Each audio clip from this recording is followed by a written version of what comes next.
Hello दोस्तों, नमस्ते। हमारा नाम हरिकेश और हमारे यूट्यूब चैनल का नाम हरिकेश 555 ब्लॉग उत्तर प्रदेश मऊ जिला से। अभी फ़िलहाल दोस्तों मॉर्निंग के 8 बजे वाला बा और फिलहाल 8 बजे सभी परिवार के हमारे तरफ से गुड मॉर्निंग। और बाकी भाई यही रहल हमनी के काम भट्टा का और इधर चिमनी। और अभी देख सकल चारों ओर के जो भी लेबर सब काम ऐसे में चलत बा।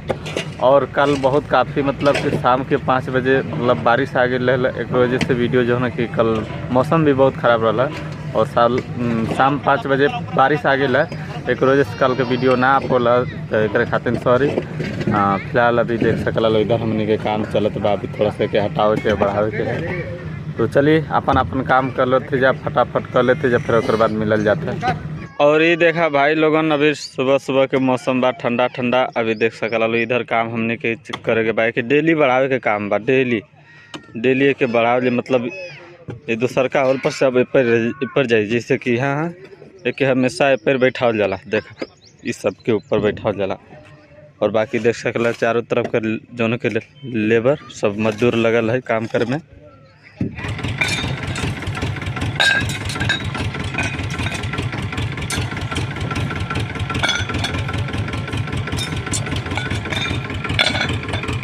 हाँ तो भैया कोयला वाला झुक ले बानी।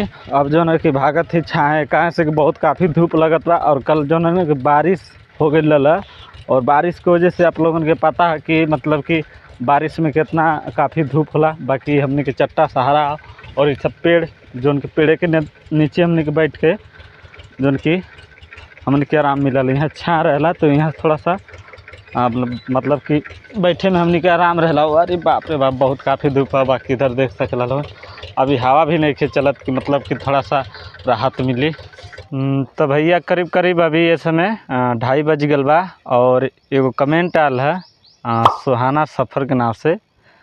वो भैया बोलना है कि दूसरे के बारे में बोल के या नाम लेके का मिलत बा, तो हमके बोलना है। तो हम बोलल चाहते आपसे भैया कि हमके तो कुछ ना मिलत बा, लेकिन कहीं ना कहीं अगर हम केहू का नाम ले लेते बानी तो ओके मिल जात बा, उतने हमारा बहुत बड़ी खुशी है। तो भैया फ़िलहाल अभी हमनी का ज़्यादा दिन ना और समय है। हमनी के मतलब कि शाम की ड्यूटी चालू हो जाए मतलब 4 बजे। अभी फ़िलहाल दिन में है, तो एक हफ्ता के बाद बस हमनी के नाइट हो जाए। अभी इतना दूर और हमनी के जाए के है। जैसे यहाँ से उतना दूर हमनी को घूम जाए उसके बाद हमनी का जो ई वाला पकाई ई वाला जैसे हमनी को उधर घूम जाए तो जाके हमनी के मतलब ड्यूटी चेंज हो जाए की हो जाए। हमनी के शाम 4 बजे से नाइट ड्यूटी का सूरज इधर सूरज ना चेंज हो जाए।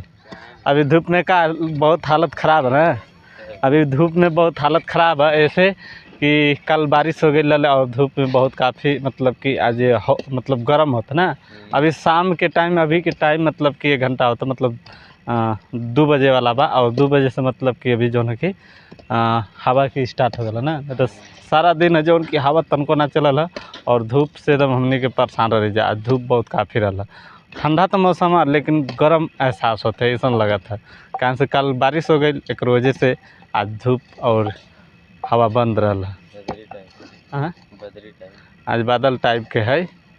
तो भैया फ़िलहाल अभी हमनी के हो गल 4 बज गल बा और हमनी के हो गल छुट्टी के समय। और इधर न बूढ़ा का चल जाना हाँ जल जा छुट्टी हो गल जल जा हाँ जल जाना। और इधर सब ड्यूटी वाला आ गल बा, हाजिर हो गल बा इधर भैया और इधर सूरज। तो चलिए फ़िलहाल अभी हमने के हो गल समय ठंडा का मौसम बा, नहा लेवल जा। कहाँ से कि बादल अभी भी लगल बा आसमान में, देख सकल पूरा काला काला। और ये शाम अभी 4 बजे के समय का ऐसा दिन बा कहाँ से कि बादल का समय बा और बारिश का भी समस्या है। बारिश आज कहाँ से कि कल जो शाम में करीब करीब 6 बजे बारिश बहुत तगड़ी से आल ना, बारिश आल कल ना। तो चलिए फ़िलहाल अभी नहा धोआ फ्रेश हो जाते जा, फिर उसके बाद मिलल जाता है आप लोगों से। तो भैया अभी फ़िलहाल नहा धोआ के हम तैयार हो गल बानी और जाते हैं इसमें थोड़ा सा मार्केट। कहाँ से कि थोड़ा सा पुराना पैंट है मतलब पुराना ना नए है, तो थोड़ा सा कमर बहुत टाइट होता है। तो एक वजह से थोड़ा सा एक दर्जियाने ले जाते हैं और थोड़ा सा एक कमर ढील करवावे खातिर। और आप सबके एगो और बात बता देते कि जैसे कि कल रहा हमनी का हफ्ता बाज़ार और बाज़ार में हमनी का चल गए नहीं जाता, एक सामान भुला गल नहीं जाता, ओके लेवे खातिर हमन के आज मतलब बारिश में तेज़ी रहने जात। कल शाम बाज़ार करते में बारिश आ गई तो उसके में थोड़ा सा तेज़ी में रहने जाता। हमने का कहीं जाके प्याज जो ना 2.5 किलो के ले हमने के भूल गए नहीं जा।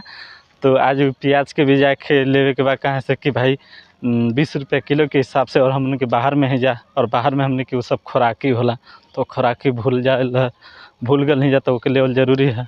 अब वैसे दुकान वाला की का मर्जी, अब देखा तो कल देला कि ना देला, तो गेले के बाद पता चली कहाँ से 20 रुपये किलो के हिसाब से है, 20 रुपये किलो के हिसाब से। और 2.5 किलो तो 2.5 किलो में मान के चला कि 50 रुपया लग जाए, हमने कहते 50 रुपये नुकसान हो जाए। उससे चला देखा थी दुकान वाला तो ऐसे ईमानदार लगा था कि दे अगर। और भी कल ये दुकान जैसे हमने के डेली सौदा लेवल जाला, जैसे मतलब डेली बैठला दुकान में, वो रहबे ना कलो का भाई या भतीजा रहल, तो बतावल जाए स्थिति कल के बारिश में तेज़ी में रहने जा। अब देखा गले के बाद का होला, मिलेला कि ना मिलेला, अब तो बाज़ार में गले के बाद पता चली। ये दोस्तों बाज़ार अभी देख सकला लोगन, तो बाज़ार में अभी फिलहाल हम प्याज व्याज यही दुकान से जो उनके भुला गए हैं, तो अभी फ़िलहाल ले इधर प्याज। तो अभी चले थे मार्केट में कुछ खा ले, फिर उसके बाद फिर निकल थी यहाँ से।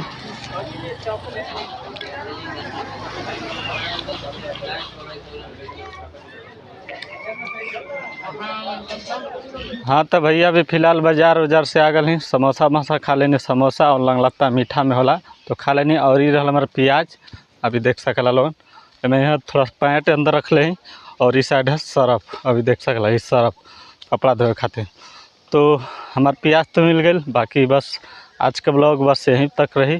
अगर वीडियो पसंद आए तो वीडियो को लाइक कर दी, चैनल पर पहली बार आ ली तो चैनल के सब्सक्राइब करके बेल आइकन घंटी दबा के प्रेस कर दी, ताकि ऐसा वीडियो आप सबके हमेशा मिलत रहे हमारे चैनल पर।